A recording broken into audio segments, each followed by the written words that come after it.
Hello medicos. तो कैसे हैं आप लोग। आज का हमारा टॉपिक है हाइड्रेटिस।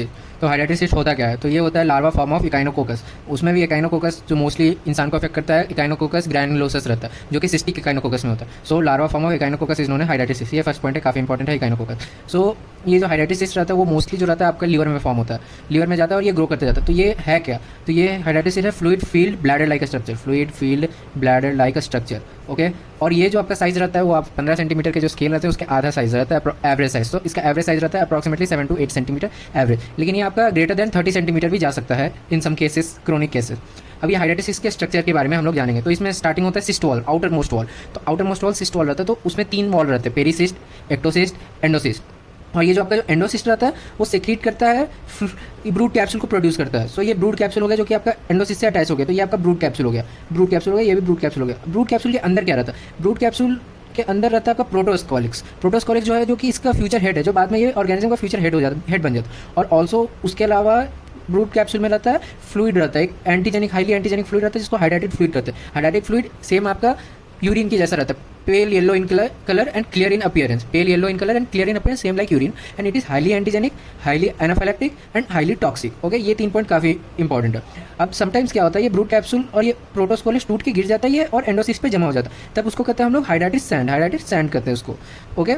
और अब ये हो गया इसके स्ट्रक्चर्स के बारे में। अब इसका फ्यूचर क्या होता है जानते हैं। हाइड्रेटिस के 2 से 3 सिनेरियो, एक तो या ये स्पॉन्टेनियसली हील हो जाता है, खत्म हो जाता है, ठीक हो जाता है अगर गुड इम्यूनिटी है तो। अगर नहीं है गुड इम्यूनिटी तो क्या कहता है ये बड़ा होते जाएगा और ऑब्स्ट्रक्शन प्रोड्यूस कर देता है, biliary tree obstruction and any other obstruction and near by tissue damage करता है। अगर वो नहीं हुआ तो ये रप्चर हो जाता है। अगर ये रप्चर हो गया तो ब्रूड कैप्सूल के अंदर जितने भी ये आपका हाइड्रेटिक फ्लूइड है वो बाहर आ जाता है। हाइड्रेटिक फ्लूइड बाहर आ जाएंगे तो क्या होगा, it is highly anaphylactic. So anaphylactic shock हो सकता है। सो और टॉक्सिक भी है, सो उसके कारण प्रॉब्लम कॉज करता है। और एक और सिनेरियो क्या है, ये इसके अंदर बेबी हाइड्रेटिस सिस्ट रहता है वो भी हो जाता है, तो दिस लीड्स टू सेकेंडरी हाइड्रेटिस सिस्ट फॉर्मेशन।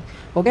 अब एक इसका ये जो हाईली एनाफिलेक्टिक है तो उससे एक टेस्ट भी होता है, इसका टेस्ट का नाम है Casoni test, which is type 1 hyper sensitivity test. इसमें क्या कहते हैं, हाइड्रेटिक फ्लूइड हम लोग डालते हैं पेशेंट में और वो व्हील, फ्लेयर और रेड रिएक्शन होता है उसमें, जो कि ये बताता है कि ये this person is affected with हाइड्रेटिस सिस्ट और इसमें है हाइड्रेटिक फ्लूइड। अब ये जो है टेस्ट अब नहीं किया जाता है, this is not in use now, this was use previously. और ये हाइड्रेटिस सिस्ट का ट्रीटमेंट के लिए मेन टेक्निक जो है ये आपका शॉर्ट फॉर्म में बताता हूँ, पेयर याद रखो इसको, पंक्चर, एस्पिरेशन, फिर इंजेक्शन, फिर री एस्पिरेशन। तो पंक्चर हम लोग करते हैं, फिर एस्पिरेशन में हम लोग 10 to 15 ml ऑफ फ्लूइड निकालते हैं या 20 to 30 ml, फिर इंजेक्शन में हम लोग इथेनॉल डालते हैं, इथेनॉल डालते हैं इंजेक्शन में और फिर वापस से री एस्पिरेट करते हैं हम लोग फ्लूइड। तो ये है बेसिक ट्रीटमेंट, बट ये एक बेसिक ट्रीटमेंट है, ये जान लो बस, ये इनफ है। और एक और इसका इंपॉर्टेंट है, इसके जो डायग्नोसिस के लिए हम लोग जो सीटी स्कैन करते हैं उसमें आपको वाटर लिली अपीयरेंस दिखेगा, water lily appearance, this is very important. ये फेवरेट क्वेश्चन है इन्विजिलेटर का। Thank you and do like and subscribe our channel. Thank you.